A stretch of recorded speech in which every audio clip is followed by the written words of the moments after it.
So I'm Dr. Sri, I'm a board certified family medicine and sports medicine doctor. In this video, we're going to talk about the rising case of diabetes in India.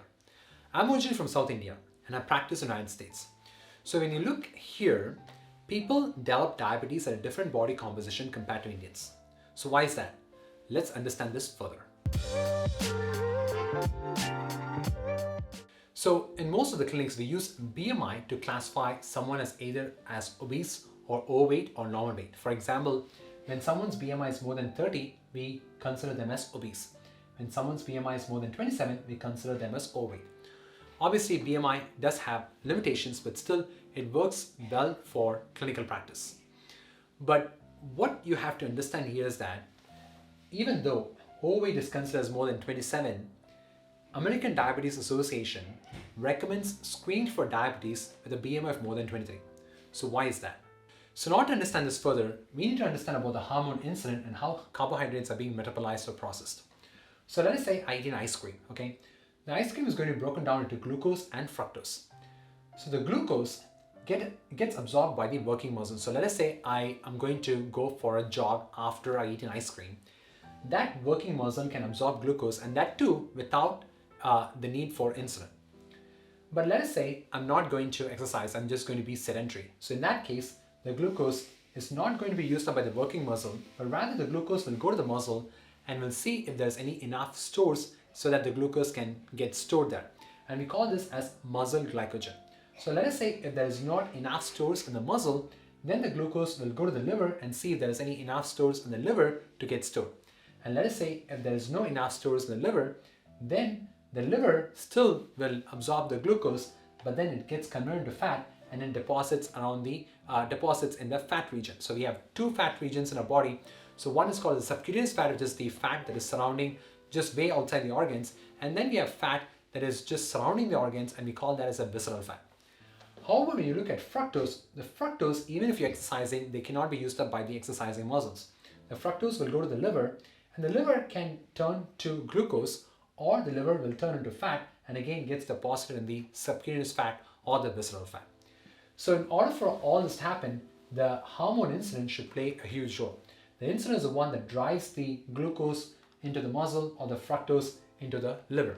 However, without insulin, so when someone has a severe insulin resistance, still the promotion or the storage of fat still happens though. So recently, I came across an article from The Guardian that shed light on the impact of British colonialism on the prevalence of diabetes among South Asians. In summary, the diabetes connection was attributed to the historical context of limited food availability, leading our bodies to adapt and store fat more efficiently so that this would help during starvation. So basically what this means is that Indians have a low threshold for insulin resistance so that we can start to store fat more efficiently that can help during starvation. So let's understand this further. So let me give you an example. So let us assume that I give 50 grams of glucose to two persons. So one might be a Caucasian, the other might be an Indian. So let us assume that in a Caucasian person, let us say that 50 grams of glucose would be divided into maybe 20 grams would go into the muscle, 20 grams would go into the liver, and then the 10 grams would go into the fat. And we know that there are two types of fat. So one is a subcutaneous fat, the other one is a visceral fat. So let us say the 10 gram goes to subcutaneous fat and there is no spillage into the visceral fat.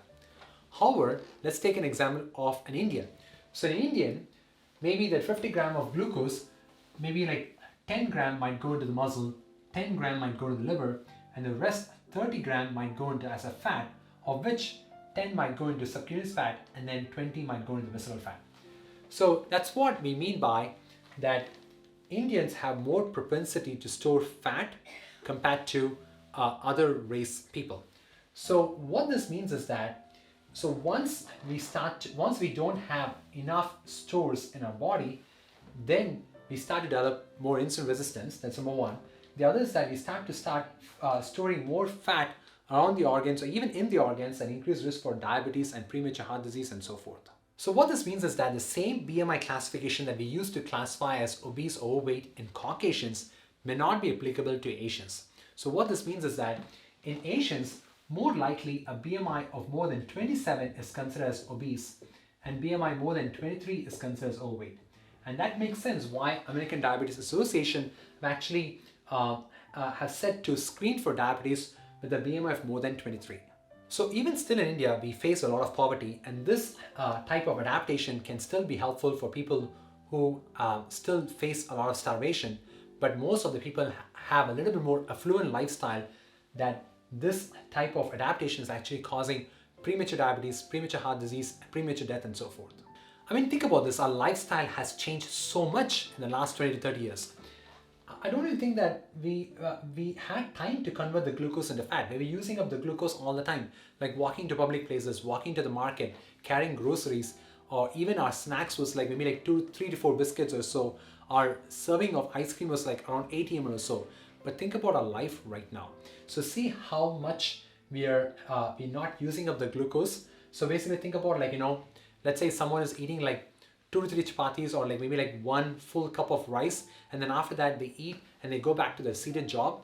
Like, when are they going to use up the glucose? All the glucose is being turned into fat, and as we know, since we don't have enough stores, they all get converted to visceral fat, and thereby increased risk for diabetes, premature heart disease, and so forth. I'm so happy that Dr. Paul, a renowned gastroenterologist, has been helping millions of people to reduce their waist circumference.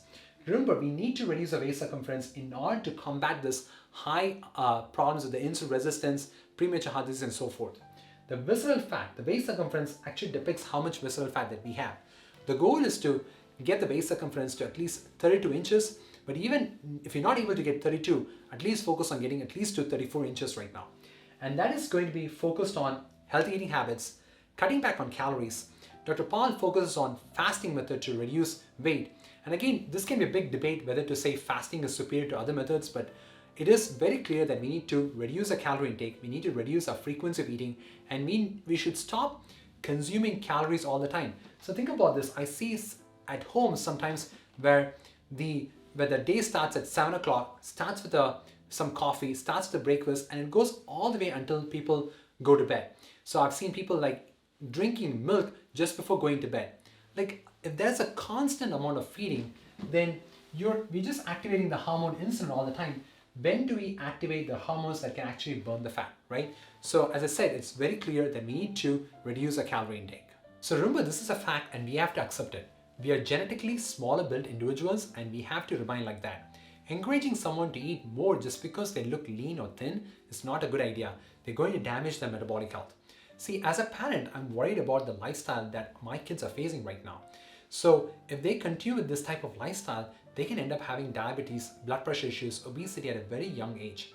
But remember, we as parents can set an example for our kids so that the kids doesn't fall into this trap, and thereby our kids can lead a healthier life, okay? So if you really like this video, if you found this video helpful, can you please do a small favor? Can you please hit the like button so that this video can reach more people? So if you want to know how exercise can help with diabetes, check out this video here, and I'll see you in the next video. Until then, goodbye.